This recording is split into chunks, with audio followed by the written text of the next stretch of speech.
ನಮಸ್ಕಾರ, ಶುಭೋದಯ ಪ್ರೀತಿಯ ವೀಕ್ಷಕರೆಲ್ಲರಿಗೂ ಸಂಕಲ್ಪ ಸಿದ್ಧಿ ಕಾರ್ಯಕ್ರಮಕ್ಕೆ ಆತ್ಮೀಯ ಪ್ರೀತಿಯ ಸ್ವಾಗತ ಹೇಳ್ತಾ ಇರೋದು ನಾನು ಉಷಾ. ಮೊದಲನೇ ಬಾರಿ ಚಾನಲ್ ವೀಕ್ಷಿಸ್ತಾ ಇದ್ದೀರಾ ಅಂದರೆ ಈಗಲೇ ನಮ್ಮ ಚಾನಲ್ನ ಸಬ್ಸ್ಕ್ರೈಬ್ ಮಾಡಿ, ನಮ್ಮ ವಿಡಿಯೋಸ್ನ ಲೈಕ್ ಮಾಡಿ. ಏನೋ ಕಾರ್ಯಕ್ರಮದಲ್ಲಿ ನಮ್ಮ ಜೊತೆಲಿದ್ದಾರೆ ಸ್ಪಿರಿಚುವಲ್ ಗುರು ಡಾಕ್ಟರ್ ವಿಷ್ಣುದತ್ತ ಗುರುಜಿಯವರು. ಬನ್ನಿ ಗುರುಗಳನ್ನ ಕಾರ್ಯಕ್ರಮಕ್ಕೆ ಬರಮಾಡ್ಕೊಳ್ಳೋಣ. ನಮಸ್ತೆ ಗುರುಗಳೇ, ಕಾರ್ಯಕ್ರಮಕ್ಕೆ ಆತ್ಮೀಯ ಸ್ವಾಗತ. ಗುರುಗಳೇ, ಮೊನ್ನೆ ಒಂದು ಎಪಿಸೋಡ್ ಏಕಾದಶಿ ಬಗ್ಗೆ ಮಾತಾಡುವಾಗ ಈ ಒಂದು ಅಷ್ಟಪುಷ್ಪಗಳ ಕುರಿತಾಗಿ ಹೇಳ್ತಿದ್ರಿ, ಅದನ್ನು ನಾವು ಪೂಜೆಗೆ ಬಳಸೋದ್ರಿಂದ ಸಾಕಷ್ಟು ಉಪಯೋಗ ಆಗತ್ತೆ ಅಂತ. ಸೊ ಇದು ಯಾವ ರೀತಿ ಅವಶ್ಯಕತೆ ಇರುತ್ತೆ? ಸೊ ನಾವು ದೇವ್ರನ್ನ ಒಲಿಸ್ಕೊಳ್ಬೇಕು ಅಂತಂದರೆ ಈ ಒಂದು ಅಷ್ಟಪುಷ್ಪಗಳ ಅವಶ್ಯಕತೆ ಅನ್ನೋಂಥದ್ದು ಹೆಚ್ಚಾಗಿರುತ್ತಾ?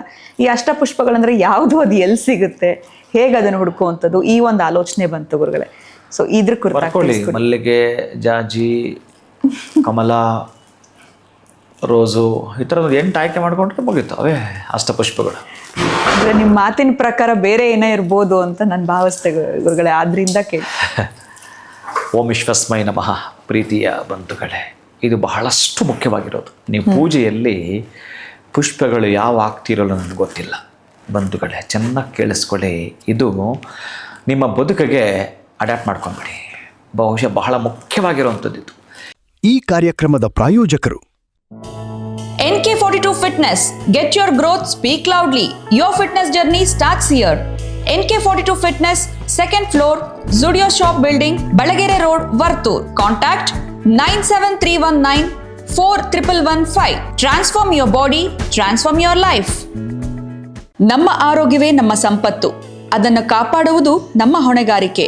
ಭಗವಾನ್ ನೋಡಿ 55ಕ್ಕೂ ಹೆಚ್ಚು ಆರೋಗ್ಯದ ಸಮಸ್ಯೆಗಳಿಗೆ ರಾಮಬಾಣ. ಇದು ಕೇವಲ ಔಷಧಿ ಮಾತ್ರವಲ್ಲ, ಅಮೃತ ಸಂಜೀವಿನಿ. ನಮ್ಮ ಸಂಸ್ಥೆಯ ಉತ್ತಮ ಗುಣಮಟ್ಟದ ಹೇರ್ ಆಯಿಲ್, ಪೇನ್ ಆಯಿಲ್ ಮತ್ತು ನೋನಿ ಸೋಪ್ ಲಭ್ಯವಿದೆ.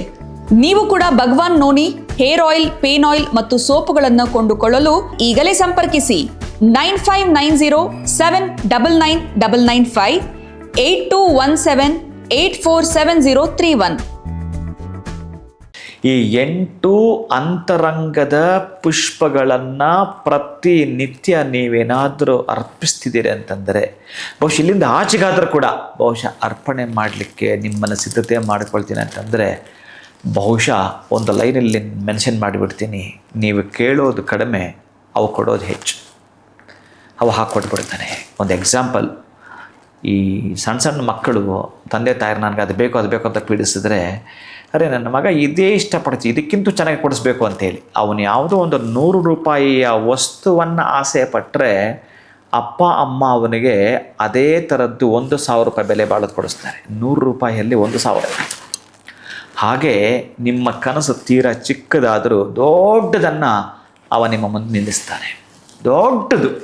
ಬಹುಶಃ ಈ 8 ಅಂತರಂಗದ ಪುಷ್ಪಗಳನ್ನು ನೀವೇನಾದರೂ ಕೂಡ ಭಗವಂತನಿಗೆ ಸಮರ್ಪಣೆ ಮಾಡ್ತೀರಂತಂದರೆ ಬರೆದಿಟ್ಕೊಂಡ್ಬಿಡಿ.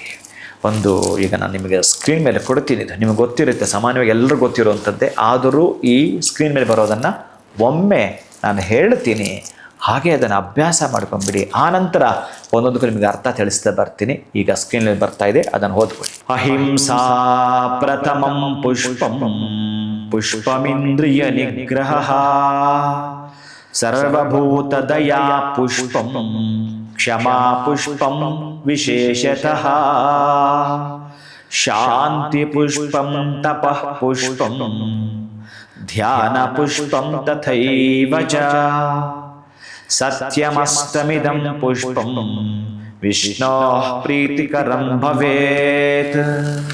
ವಿಷ್ಣೋಃ ಪ್ರೀತಿಕರಂ ಭವೇತ್. ಇವೇ ಅಷ್ಟಪುಷ್ಪಗಳು, ನಿಮ್ಮ ಅಂತರಂಗದಿಂದ ಬರ್ತಕ್ಕಂತಹ 8 ಪುಷ್ಪಗಳು. ಅಹಿಂಸಾ ಪ್ರಥಮಂ ಪುಷ್ಪ ಅಂತ ಹೇಳುತ್ತೆ. ಅಹಿಂಸಾ ಅನ್ನೋದು ಪ್ರಥಮಕ್ಕೆ ಸಂಬಂಧಪಡೋದು. ಅಂದರೆ ನೀನು ಯಾವಾಗಲೂ ಅಷ್ಟೇ ಹಿಂಸೆಯನ್ನು ಮಾಡದಿರೋದು. ಒಂದೇ ಮಾತಲ್ಲಿ ಹೇಳೋದಾದರೆ, ಸ್ವಲ್ಪ ನಿನಗೆ ನೋವಾದರೂ ತಡ್ಕೋ, ಇನ್ನೊಬ್ಬರಿಗೆ ನೋವು ಕೊಡಬೇಡ ಅನ್ನೋ ಸಂದೇಶ ಇತ್ತು. ಅಂತಹ ಅಹಿಂಸಾ ಪುಷ್ಪವನ್ನು ನೀನು ಯಾವಾಗಲೂ ಇಡ್ತೀಯ. ಅಂದರೆ ಅರೆ ನನಗೆ ನೋವು ಹೇಗೋ ಇನ್ನೊಬ್ಬರಿಗೂ ನೋವು ಆಗುತ್ತೆ ಅನ್ನೋ ನಿನ್ನ ಮನಸ್ಸು ಒಳಗಡೆ ಬಂದು ಬಿಟ್ಟರೆ ಬಹುಶಃ ನೀನು ಇನ್ನೊಬ್ಬರಿಗೆ ನೋವು ಕೊಡಲಿಕ್ಕೆ ಹೋಗೋದಿಲ್ಲ. ಅದೇ ನಿನ್ನ ಅಂತರಂಗದಲ್ಲಿರ್ತಕ್ಕಂತಹ ಸತ್ಯದ ಪುಷ್ಪ, ಅತ್ಯಂತ ಅದ್ಭುತವಾಗಿರ್ತಕ್ಕಂಥ ಪುಷ್ಪವಿದು. ಅಹಿಂಸೋ ಪರಮೋ ಧರ್ಮ ಅಂತ ಹೇಳ್ತಾನಲ್ಲ, ಹಾಗೆ ಹಿಂಸೆಯನ್ನು ಮಾಡದಿರುವುದು, ಹಿಂಸೆಯನ್ನು ಮಾಡದಿರುವುದು, ಹಿಂಸೆಯನ್ನು ಕೊಡದಿರುವುದು, ಹಿಂಸೆಯನ್ನು ಕೊಡದಿರುವುದು, ಇದು ನಿಮ್ಮ ಅಂತರಂಗದಲ್ಲಿರ್ತಕ್ಕಂತಹ ಮೊದಲನೇ ಪುಷ್ಪ ಆಗಿರುತ್ತೆ ಪ್ರೀತಿಯ ಬಂಧುಗಳೇ. ಎರಡನೆಯದು ಇಂದ್ರಿಯ ನಿಗ್ರಹ. ಅಂದರೆ ನಮ್ಮ ಮನಸ್ಸು ಬಹಳ ಚಂಚಲವಾದದ್ದು. ಈ ಚಂಚಲವಾಗಿರುವ ಮನಸ್ಸಿದೆಯಲ್ಲ, ಬಹುಶಃ ಯಾವಾಗಲೂ ಅಷ್ಟೇ, ನಡಿ ಮೂಗಿಗೆ ಹೋಗೋಣ, ನಡಿ ಅಲ್ಲೋಗೋಣ, ಇಲ್ಲೋಗೋಣ ಅಂತ ಮನಸ್ಸು ಹೇಳ್ತಾ ಇರುತ್ತೆ. ಅದಕ್ಕೆ ಚರ್ಮ, ಕಿವಿ, ಮೂಗು, ಕಣ್ಣು, ನಾಲಿಗೆ ಇವೆಲ್ಲ ಕೂಡ ಒಂದು ಹತೋಟಿಲಿಟ್ಕೊಳ್ತಕ್ಕಂತಹ ನಿಗ್ರಹ ಶಕ್ತಿಯನ್ನು ನನಗೆ ಕೊಡು. ಇದೇ ಇಂದ್ರಿಯ ನಿಗ್ರಹ ಅನ್ನುವ ಒಂದು ಪುಷ್ಪವನ್ನು ನಿಮ್ಮ ಹತ್ರ ಇಟ್ಕೊಡುವಂಥದ್ದು. ಇದು ಅವನಿಗೆ ಸಮರ್ಪಣೆ ಮಾಡುವಂಥದ್ದು. ಇದು ಬಹಳ ಪ್ರಧಾನವಾಗಿರುವಂಥದ್ದು. ಇದೇ ಬಹುಶಃ ನೀವೆಲ್ಲಾದರೂ ಕೂಡ ಅಪ್ಪಿತಪ್ಪಿ ಜಾರಿದರೆ ಬಹುಶಃ ಇನ್ನು ನಿಮಗೆ ಹೆಸರಿಂದ ಎಲ್ಲ ಕೆಟ್ಟೋಗುವಂಥದ್ದು. ಅದಕ್ಕೆ ಇದನ್ನು ಸ್ವಲ್ಪ ನೀವು ಸರಿಪಡಿಸಿಕೊಳ್ಳಲಿಕ್ಕೆ ಇರತಕ್ಕಂತಹ ಎರಡನೇ ಪುಷ್ಪ ಪ್ರೀತಿಯ ಬಂಧುಗಳೇ. ಇನ್ನು ಮೂರನೇದು ಸರ್ವಭೂತ ದಯಾ. ಸರ್ವಭೂತ ದಯಾ ಅಂತಂದರೆ ಇನ್ನು ನಾನು ಹೇಳಬೇಕಾಗಿಲ್ಲ. ಬಹುಶಃ ಭಗವಂತನ ಸೃಷ್ಟಿಯಲ್ಲಿರ್ತಕ್ಕಂತಹ ಎಲ್ಲ ಭೂತಗಳು ಮೀನ್ಸ್ ಜೀವ ಇರ್ತಕ್ಕಂತಹ ಸಣ್ಣದೊಂದು ಕ್ರಿಮಿಕೀಟ ಪ್ರಾಣಿ ಪಕ್ಷಿಯಿಂದ ಕೂಡ ಆ ಭಗವಂತನ ಮಕ್ಕಳೇ ಆಗಿರುತ್ತವೆ. ಹಾಗಾಗಿ ಸರ್ವಭೂತ ದಯಾ ಅಂತ ಹೇಳ್ತಿದ್ದಾನೆ.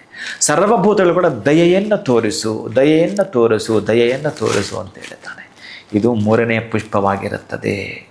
ಸರ್ವಭೂತಗಳಲ್ಲಿ ನಿನ್ನ ಕರುಣೆಯನ್ನು, ನಿನ್ನ ಪ್ರೀತಿಯನ್ನು, ದಯೆಯನ್ನು ತೋರಿಸ್ತಾ ಬಾ ಅಂತ ಹೇಳತಕ್ಕಂತಹ ಮೂರನೇ ಪುಷ್ಪ ನಿಮ್ಮ ಅಂತರಂಗದಲ್ಲಿ ಪ್ರತಿನಿತ್ಯ ಇಟ್ಟುಕೊಂಡು ಅವನಿಗೆ ಒಮ್ಮೆ ಆ ಮೂರನೇ ಪುಷ್ಪವನ್ನು ಅರ್ಪಣೆ ಮಾಡ್ತೀರಿ. ಇನ್ನು ನಾಲ್ಕನೆಯದು ಕ್ಷಮಾ ಪುಷ್ಪ. ಕ್ಷಮಾ ಪುಷ್ಪ ಇದು ಬಹಳಷ್ಟು ಮುಖ್ಯ. ಬಹುಶಃ ನಮಗೆ ಯಾರೋ ತೊಂದರೆ ಕೊಟ್ಟಿರುತ್ತಾರೆ, ಬಹುಶಃ ಅವ್ರ ಬುದ್ಧಿನೇ ಹದಿರುತ್ತೆ. ಅಂತಹ ಬುದ್ಧಿ ಯಾವಾಗಲೂ ಕೂಡ ಇನ್ನೊಬ್ಬರಿಗೆ ಕಾಠಿಣ್ಯವನ್ನು ತೋರಿಸೋದು, ಕಠಿಣತೆಯನ್ನು ತೋರೋದು, ಕಠೋರವನ್ನು ಹೇಳುವಂಥದ್ದೇ ಇರುತ್ತೆ. ಆದರೆ ಇದು ಬಹುಶಃ ಅವರು ಮಾಡಿದಾಗಲೂ ಕೂಡ ನೀನು ತಾಳ್ಮೆಯಿಂದ ಕ್ಷಮಿಸೋವರನ್ನು, ಕ್ಷಮಿಸೋ ಗುಣವೇ ದೊಡ್ಡದು. ಬಹುಶಃ ಯಾರಾದರೂ ತಪ್ಪು ಮಾಡಿದರೆ ಒಮ್ಮೆ ಅವರ ನೀನು ಹೇಗಂದರೆ ಹಾಗೆ ಮಾತಾಡೋದನ್ನು ಬಿಟ್ಟು ಕ್ಷಮಿಸ್ತಕ್ಕಂತಹ ಕ್ಷಮಾ ಗುಣದ ಪುಷ್ಪ ನಿನ್ನ ಒಳಗಡೆ ನಾಲ್ಕನೇದು. ಅರೆ ನೋಡ್ದ, ನಾವು ಇಷ್ಟು ಕೆಟ್ಟದ್ದು ಬಯಸಿದ್ರು, ಇಷ್ಟು ಕೆಟ್ಟದಾಗ ನಮ್ಮ ವರ್ತನೆ ಇದ್ದರೂ ಕೂಡ ಆ ಮನುಷ್ಯರು ಮಾತ್ರ ನಮ್ಮ ಮೇಲೆ ಹಾಗೆ ನಮ್ಮ ಮೇಲೆ ಹೆರಿಗೆ ಬರಲಿಲ್ಲ ಅವರು ಅನ್ನೋದು ಒಂದಲ್ಲ ಒಂದು ದಿನ ಅವರಿಗೆ ಅರ್ಥವಾಗ್ಬಿಡುತ್ತೆ.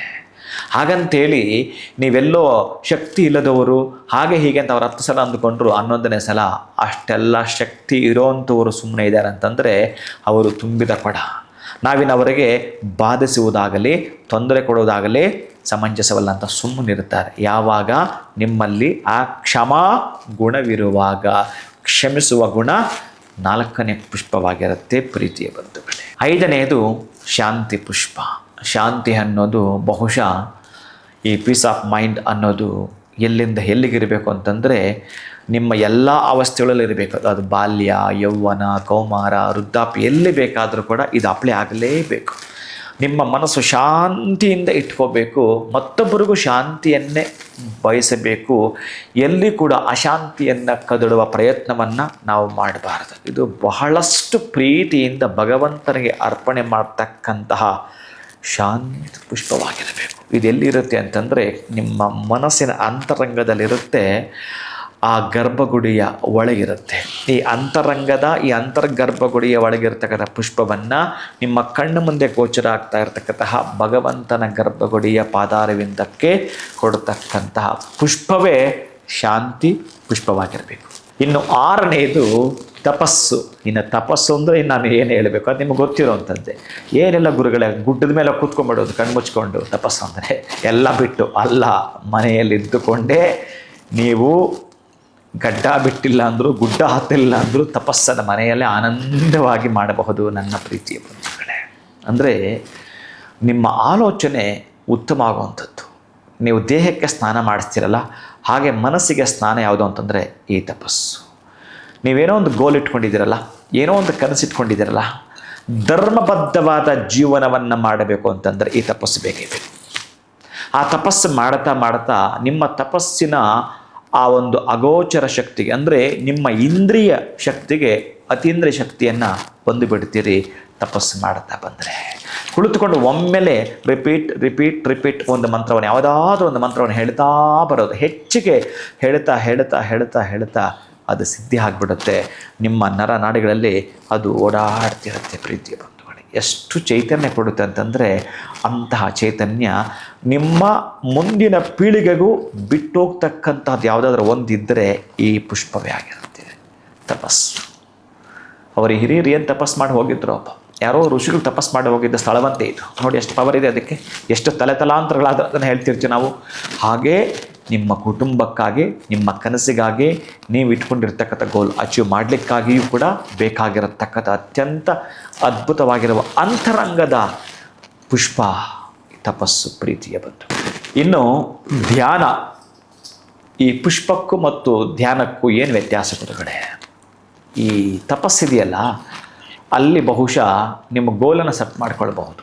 ಇಲ್ಲಿದೆಯಲ್ಲ ಈ ಧ್ಯಾನದಲ್ಲಿ, ಪ್ರಾಪಂಚಿಕ ಸುಖಗಳನ್ನು ಹೊರತುಪಡಿಸ್ತಾ ಒಮ್ಮೆ ಭಗವಂತನ ಅಧೀನದಲ್ಲಿ ನಾನಿದ್ದೇನೆ. ಅಂದರೆ ಭಗವಂತನ ಸನ್ನಿಧಿಯಲ್ಲಿ ಕುಳಿತು ಬಿಟ್ಟಿದ್ದೇನೆ ನಾನು. ಇನ್ನೆಲ್ಲವೂ ಕೂಡ ಅವನಿಗೆ ಬಿಡುತ್ತೇನೆ. ನನ್ನ ಪ್ರಯತ್ನ ಸಲ್ಲದು. ನನ್ನ ಪ್ರಯತ್ನ ಯಾವುದೂ ಕೂಡ ಫಲ ಕೊಡಲಿಲ್ಲ.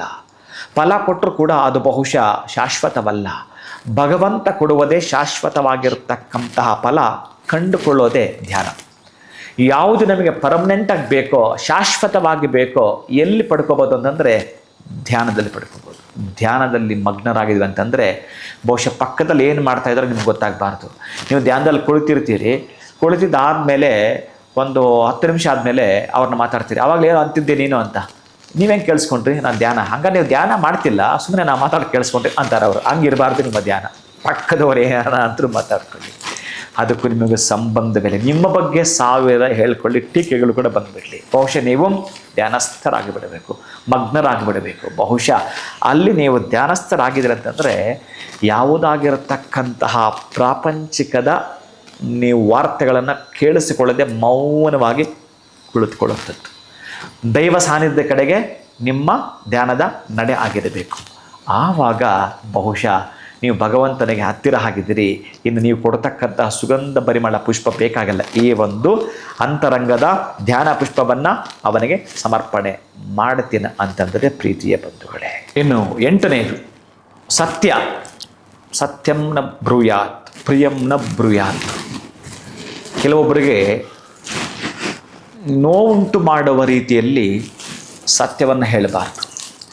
ಹಾಗಂತೇಳಿ ಸುಳ್ಳು ಹೇಳಿ ಮೆಚ್ಚಿಸೋ ಸತ್ಯವನ್ನು ನೀವು ಹೇಳಬಾರ್ದು. ಇಲ್ಲಿ ಏನಾಗುತ್ತೆ ಅಂತಂದರೆ, ಸತ್ಯಂ ವದ ಧರ್ಮಂ ಚರ ಅಂತಂದರೆ, ಒಂದು ಸಲ ಈ ಸತ್ಯ ಮತ್ತು ಸುಳ್ಳು ಎರಡೂ ಕೂಡ ಸ್ನಾನಕ್ಕೆ ಹೋದುವಂತೆ. ಬಟ್ಟೆಯನ್ನು ಕಳಚಿ ಈ ಸತ್ಯ ಮತ್ತು ಸುಳ್ಳು ಎರಡೂ ಕೂಡ ಸ್ನಾನಕ್ಕೆ ಹೋದರೂ ಆ ಸ್ನಾನದಲ್ಲಿ ಮಿಂದೇಳುತ್ತಾ ಈ ಸುಳ್ಳು ಬೇಗ ಎದ್ದು ಬಂದುಬಿಡುತ್ತೋ, ಸುಳ್ಳು ಬೇಗ ಎದ್ದು ಬಂದುಬಿಡುತ್ತಾ ಸತ್ಯದ ಬಟ್ಟೆಯನ್ನು ಹಾಕ್ಕೊಂಡು ಊರೆಲ್ಲ ಸುತ್ತಾಡಕ್ಕೆ ಹೋಯ್ತಂತೆ. ಬಹುಶಃ ಇದು ನನಗಿಂತ ಚೆನ್ನಾಗಿ ನಿಮಗೆ ಗೊತ್ತಿರುತ್ತೆ. ಊರೆಲ್ಲ ಸುತ್ತಾಡಕ್ಕೆ ಹೊರಟು ಬಿಡುತ್ತಂತೆ. ಈ ಸತ್ಯ ಆಮೇಲೆ ಎದ್ದು ಬಂತಂತೆ. ಸತ್ಯ ಎದ್ದು ಬಂದ ಮೇಲೆ ಅದರ ಬಟ್ಟೆ ನೋಡುತ್ತಂತೆ, ಅದರ ಬಟ್ಟೆ ಇಲ್ಲ. ಅರೆ ಏನು ಮಾಡೋದು ಅಂತ, ನನ್ನ ಬಟ್ಟೆ ಇಲ್ವಲ್ಲ. ಹಾಗಂತೇಳಿ ಆ ಸುಳ್ಳಿನ ಬಟ್ಟೆ ಧರಿಸೋಕ್ಕೆ ಆ ಸತ್ಯಕ್ಕೆ ಆಗ್ತಾ ಇಲ್ಲ. ಏನಾದರೂ ನಾನು ಧರಿಸಲ್ಲ ಅದನ್ನು. ಬಟ್ಟೆ ಇಲ್ಲ, ಅದಕ್ಕೆ ಸತ್ಯ ನಗ್ನವಾಗಿ ಬರೆ ಮಾಚ್ಕೊಂಡೇ ಇದೆಯಂತೆ, ಅಲ್ಲಲ್ಲ ಮನೆ ಮಾಚ್ಕೊಂಡಿದ್ದೀವಿ. ಈ ಸುಳ್ಳು ಮಾತ್ರ ಸತ್ಯದ ಬಟ್ಟೆ ಹಾಕೊಂಡು ಓಡಾಡ್ತಿದ್ಯಂತೆ ಪ್ರಪಂಚವೆಲ್ಲ. ಅದೇ ಅಷ್ಟೇ ಅಲ್ವಾ? ಎಷ್ಟು ಸತ್ಯದ ರೀತಿಯಲ್ಲಿ ಸತ್ಯ ಒಡೆಯೋ ಹಾಗೆ ಸುಳ್ಳನ್ನು ಹೇಳ್ತಾರೆ ಅಂತಂದರೆ ಅವರ ಹತ್ರ ಬಟ್ಟೆ ಇದೆ. ಆದರೆ ಅದು ಶಾಶ್ವತವಲ್ಲ. ಆ ಒಂದು ಸತ್ಯ ಹೇಳ್ತಾರೋ ಗೊತ್ತಿರುತ್ತೆ ಬಹುಶಃ ನನ್ನ ಒಳಗಡೆ ಸುಳ್ಳಿದೆ ಅಂತ. ಹಾಗಾಗಿ ಸತ್ಯ ಇದೆಯಲ್ಲ, ಅದು ಒಂದು ಮಾತನ್ನು ಹೇಳಿಬಿಡುತ್ತಾನೆ. 12 ವರ್ಷಗಳ ಕಾಲ ನೀವೇನಾದರೂ ಸುಳ್ಳೇ ಹೇಳಲಿಲ್ಲ ಅಂತಂದರೆ ನಿಮ್ಮ ಜೀವಿತ ಕಾಲದಲ್ಲಿ ನಿಮಗೆ ಸಿದ್ಧಿಸಿಬಿಡುತ್ತೆ. ಯಾವುದೇ ಮಂತ್ರ ಬೇಕಾಗಿಲ್ಲ. ನೀವು ಆಕಾಶವನ್ನು ನೋಡಿ ದುರುಗುಟ್ಟಿದ್ರೂ ಮಳೆ ಬರಬೇಕು ಅಂತ ಶಕ್ತಿ ಪಡ್ಕೊಂಡ್ಬಿಡ್ತೀರಿ. ಸತ್ಯಕ್ಕೆ ಅಷ್ಟು ಶಕ್ತಿ ಇದೆ, ಸತ್ಯಕ್ಕೆ ಅಷ್ಟು ಬಲವಿದೆ. ಈಗ ಯಾವುದೋ ಮುಚ್ಚಕ್ಕೆ ಇನ್ನೊಂದು ಸುಳ್ಳು ಹೇಳೋದು, ಮತ್ತೊಂದು ಮುಚ್ಚಕ್ಕೆ ಇನ್ನೊಂದು ಸುಳ್ಳು ಹೇಳೋದು, ಅದು ಇಷ್ಟು ದೊಡ್ಡದಾಗಿ ಒಂದು ದಿವಸ ತಲೆನೋವು ಪರಿಣಮಿಸುತ್ತೆ. ಅದಕ್ಕೆ ಎಲ್ಲವನ್ನು ಪಕ್ಕಕ್ಕಿಟ್ಟು ಅರ್ಥ ಮಾಡ್ಕೊಬೇಡಿ. ಈಗ ಆಯಿತು, ನೆಕ್ಸ್ಟ್ ಮುಂದಕ್ಕಾದರೂ ನಾನು ಬದಲಾವಣೆ ಆಗಬೇಕು. ಸತ್ಯಂನ ಬ್ರೂಯಾತ್. ಸತ್ಯವನ್ನೇ ಹೇಳುತ್ತೇನೆ, ಸತ್ಯವನ್ನೇ ಮಾತಾಡುತ್ತೇನೆ. ಸಾಕು ನನಗೆ ಭಗವಂತ, ನಾನು ದೊಡ್ಡ ಮಟ್ಟದ ಕುಬೇರ ಆಗಬೇಕಾಗಿಲ್ಲ, ಭಗವಂತ ನನಗೆ ಹೊಟ್ಟೆಗೆ ಬಟ್ಟೆಗೆ ಕೊಟ್ಟಿದ್ದಾನ, ಸಾಕು ನನಗಂತೇಳಿ ಇನ್ನೊಬ್ಬರಿಗೆ ನನಗೆ ಸಾಧ್ಯವಾದ ಸಹಾಯ ಮಾಡೋಣ. ಒಟ್ಟಾರೆಯಾಗಿ ಇಲ್ಲಿಂದ ಒಂದು ದಿನ ನಿರ್ಗಮನವನ್ನು ಮಾಡಲೇಬೇಕು. ಬಹುಶಃ ಅಲ್ಲಿ ನಮ್ಮದು ಸ್ವಂತ ಮನೆ, ಇದ್ಯಾವುದು ನಮ್ಮದು ಸ್ವಂತದಲ್ಲ, ಬಹುಶಃ ನಾವು ಹೇಗಿರಬೇಕೋ ಹಾಗೆದ್ದು ಬಿಡೋಣ ಅಂತ ಹೇಳಿ ಅಂತರಂಗದ 8 ಪುಷ್ಪಗಳಿಂದ ನೀವೇನಾದರೂ ಅರ್ಚಿಸ್ತೀನಿ ಅಂತಂದರೆ ಬಹುಶಃ ನೀವು ಅಂದುಕೊಂಡಿದ್ದೀರಲ್ಲ ಸಾಕು ನನಗೆ ಅಂತ. ಅವನು ಹಾಗನ್ನಲ್ಲ, ನಿನಗೆ ಕೊಡ್ತೀನಿ ಅಂತ ಕೊಡ್ತಾ ಬರ್ತಾನೆ. ಏನು ಕೊಡ್ತಾನೆ? ಅಷ್ಟ ಐಶ್ವರ್ಯಗಳನ್ನು ನಿಮಗೆ ದಯಪಾಲಿಸ್ತಾನೆ. ಪ್ರೀತಿಯ ಭಕ್ತಗಳೇ, ಒಂದು ಸಲ ಈ ಶ್ಲೋಕವನ್ನು ಹೇಳಿಕೊಂಡು ಪ್ರಯತ್ನ ಪಡಿ, ಹೇಗೆ ನಡ್ಕೋಬೇಕು ಅನ್ನತಕ್ಕಂತಹದ್ದನ್ನು ಪ್ರಯತ್ನ ಪಡ್ತಾ ಈ ಶ್ಲೋಕವನ್ನು ಹೇಳಿಕೊಳ್ಳಿ ಪ್ರೀತಿಯ ಭಕ್ತಗಳೇ. ಆಗ ನಿಮಗೆ ಗೊತ್ತಾಗುತ್ತೆ, ನೀವು ಮನೆಯಲ್ಲಿ ಘಮಘಮ ಎನ್ನುವ ಆ ಪರಿಮಳ ಬೀರ್ತಕ್ಕಂಥ ಪುಷ್ಪಗಳು ಹಾಕಲಿಲ್ಲ ಅಂತಂದರೂ ಈ ಅಷ್ಟವಿಧದ ಅಂತರಂಗದ ಪುಷ್ಪಗಳಿಂದ ಅವನನ್ನು ಅರ್ಚಿಸಿ ಇನ್ನು ಉಳಿದದ್ದು ಭೋಗಭಾಗ್ಯವನ್ನು ಯಾವಾಗ ಯಾರಿಗೆ ಎಲ್ಲಿ ಹೇಗೆ ಕೊಡಬೇಕೋ ಅವ ನಿಮಗೆ ದಯಪಾಲಿಸ್ತಾನೆ. ಈ ಅಷ್ಟವಿಧ ಪುಷ್ಪಗಳು ಅಂತಂದರೆ ಪ್ರಾರಂಭದಲ್ಲಿ ನೀವು ತಿಳಿಸ್ದಂಗೆ ಬಹುಶಃ ಮಲ್ಲಿಗೆ ಹೂವು, ಕಾಕಡ, ಕನಕಾಂಬರ ಇದಲ್ಲ. ಆ ಒಂದು ಅಷ್ಟವಿಧವಾದ ಪುಷ್ಪಗಳು ಯಾವುದು, ಅದರ ಒಂದು ವಿವರಣೆ ಹೇಗಿರುತ್ತೆ, ಯಾಕೆ ಅದು ಮುಖ್ಯ ಅನ್ನೋಂಥದ್ದನ್ನ ಈ ಒಂದು ವಿಡಿಯೋದಲ್ಲಿ ನಮ್ಮೆಲ್ಲರಿಗೂ ತಿಳಿಸ್ಕೊಟ್ಟಿದ್ದೀರಾ. ಬಹುಶಃ ಇದೇ ಪ್ರಥಮವಾಗಿ ಈ ವಿಚಾರವಾಗಿ ತಿಳ್ಕೊಂಡಿದ್ದು ಹೊಸ ವಿಚಾರ ಅಂತ ನನಗೂ ಕೂಡ ಅನಿಸ್ತು. ಆ್ಯಂಡ್ ನೋಡಿದವ್ರಿಗೂ ಕೂಡ ಗೊತ್ತಿರುತ್ತೆ, ಪ್ರತಿಯೊಬ್ಬರಿಗೂ ಗೊತ್ತಿರುತ್ತೆ. ಆದ್ರೆ ನಾವು ಆಚರಣೆ ಮಾಡುವಾಗ ಸ್ವಲ್ಪ ಹಿಂದಕ್ಕೆ ಹೋಗ್ತೀವಿ. ಅಯ್ಯೋ ಈಗ ಸದ್ಯಕ್ಕೆ ನಮ್ ಕೆಲಸ ಹಾಕ್ಬೇಕು ಬಿಡು. ಅಲ್ಲಿ ಮನುಷ್ಯ ಅರ್ಜೆಂಟ್ ಹಾಕಿದ್ದಾನೆ, ಇನ್ಸ್ಟೆಂಟ್ ಆಗಿ ಏನಾದರೂ ಮನುಷ್ಯನಿಗೆ ಬೇಗ ಬೇಗ ದಾವಂತದ ಸ್ಥಿತಿಲಿದ್ದಾನೆ. ಹಾಗಾಗಿ ಏನು ಅಳವಡಿಸ್ಕೊ ಹೋಗ್ತಿಲ್ಲ. ನಿಧಾನಕ್ಕೆ ಹೋಗ್ತಾ ಹೋಗ್ತಾ ಹೋಗ್ತಾ ಹೋಗ್ತಾ ನೋಡ, ಆ ಬಾಲ್ಯದಲ್ಲಿ ಕೆಲವು ಆಸೆಗಳಿರ್ತವೆ, ಅದು ಬೇಕು ಅಂತ ಹೇಳುತ್ತೆ. ಯೌವನಕ್ಕೆ ಹೋದಾಗ ಅದಿನ್ನೇನು ತಪ್ಪು ಮಾಡಿಸುತ್ತೆ. ಆದರೆ ಒಂದು ದಿನ ಈ ಸತ್ಯಾಂಶ ಗೊತ್ತಾದಾಗ ಅಳವಡಿಸ್ಕೋಬೇಕು. ಅಳವಡಿಸಿಕೊಂಡರೆ ಬಹುಶಃ ನಿಮ್ಮಷ್ಟು ಧೀಮಂತ, ಶ್ರೀಮಂತ, ಅದ್ಭುತವಾಗಿರ್ತಕ್ಕಂತಹ ವಾಗ್ಭಟ ಇನ್ನೊಬ್ಬರಿಲ್ಲ. ನಿಮ್ಮ ಅಷ್ಟೊಂದು ಯಶಸ್ಸು, ತೇಜಸ್ಸು, ವರ್ಚಸ್ಸು ನಿಮ್ಮದೇ ಆಗಿರುತ್ತೆ ಈ ಒಂದು ಅಂತರಂಗದ ಪುಷ್ಪಗಳನ್ನು. ಒಮ್ಮೆ ನೀವು ಅದಕ್ಕೆ ದೇವರಿಗೆ ಅರ್ಚನೆ ಮಾಡುವಾಗ ಹಿಂಗೆ ಹಾಕೋದಲ್ಲ, ಹಿಂಗೆ ತೆಗೆದು ಹಾಕೋದಲ್ಲ. ನೋಡಿ, ಹೀಗೆ ಅಂದರೆ ಹೃದಯವನ್ನು ಮುಟ್ಟಿಸಿ ಹಾಕ್ತೀವಿ. ಹೀಗೆ ಒಂದು ಪುಷ್ಪ ನೀವು ತಟ್ಟೆ ತೊಗೊಂಡು ಹೀಗೆ ಇಟ್ಕೊಂಡಿದ್ದೀರ ಅಂತಂದರೆ ಹೃದಯದಲ್ಲಿರೋ ಭಗವಂತನಿಗೆ ಮುಟ್ಟಿಸ್ಬಿಟ್ಟು ಆ ಅಂತರಂಗದ ಪುಷ್ಪದ ಜೊತೆಗೆ ಈ ಗುಲಾಬಿಯನ್ನು ಹಾಕ್ತಾ ಇದ್ದೀನಿ. ಮತ್ತೆ ಎರಡನೇ ತೆಗೆದುಕೊಂಡು ಆ ಮಹಾನ್ ಭಾವನೆಗೆ ಅಂತರಂಗಕ್ಕೆ ಮುಟ್ಟಿಸಿಬಿಟ್ಟು ಆ ಅಂತರಂಗದ ಪುಷ್ಪವಾಗಿರ್ತಕ್ಕಂತಹದ್ದರ ಜೊತೆಗೆ ಈ ಮಲ್ಲಿಗೆನ ಹಾಕ್ತೀವಿ. ಹೀಗೆ ಒಂದೊಂದು ಬಾರಿಯನ್ನು ಹಾಕುವಾಗ ಹೀಗೆ ಅರ್ಪಣೆ ಮಾಡುತ್ತಾರೆ ಮಹಾನ್ ಭಾವನೆಗೆ. ನೀವು ಆ ರೀತಿಯ ಅಷ್ಟವಿಧದ ಅರ್ಚನೆ ಮಾಡುತ್ತಾ ಇಷ್ಟಮೂರ್ತಿಯ ಉಡುಪಿ ಕೃಷ್ಣನನ್ನು ನಿಮ್ಮ ಮನೆಗೆ ಕರೆಸ್ಕೊಡಿ. ಓಕೆ ಗುರುಗಳ, ಇದೆಲ್ಲ ಮಾಹಿತಿಯನ್ನು ಇವತ್ತಿನ ವಿಡಿಯೋದಲ್ಲಿ ನಮಗೆ ತಿಳಿಸ್ಕೊಟ್ಟಿದ್ದೀರಾ. ಧನ್ಯವಾದಗಳು ತಮಗೆ. ನಮಸ್ಕಾರ. ಹರೇ ಶ್ರೀನಿವಾಸ. ಈ ಒಂದು ಅಷ್ಟ ಪುಷ್ಪಗಳ ಒಂದು ಮಹತ್ವ ಏನು ಅನ್ನೋದ್ರ ಬಗ್ಗೆ ನಮಗೆ ಗುರುಗಳು ತಿಳಿಸ್ಕೊಟ್ಟಿದ್ದಾರೆ. ಇವತ್ತಿನ ವಿಡಿಯೋನ ಮುಗಿಸುವಂಥ ಸಮಯ ಆಗಿದೆ. ನಮಸ್ಕಾರ. ಈ ಕಾರ್ಯಕ್ರಮದ ಪ್ರಾಯೋಜಕರು NK42 Fitness. Get your growth, speak loudly. Your fitness journey starts here.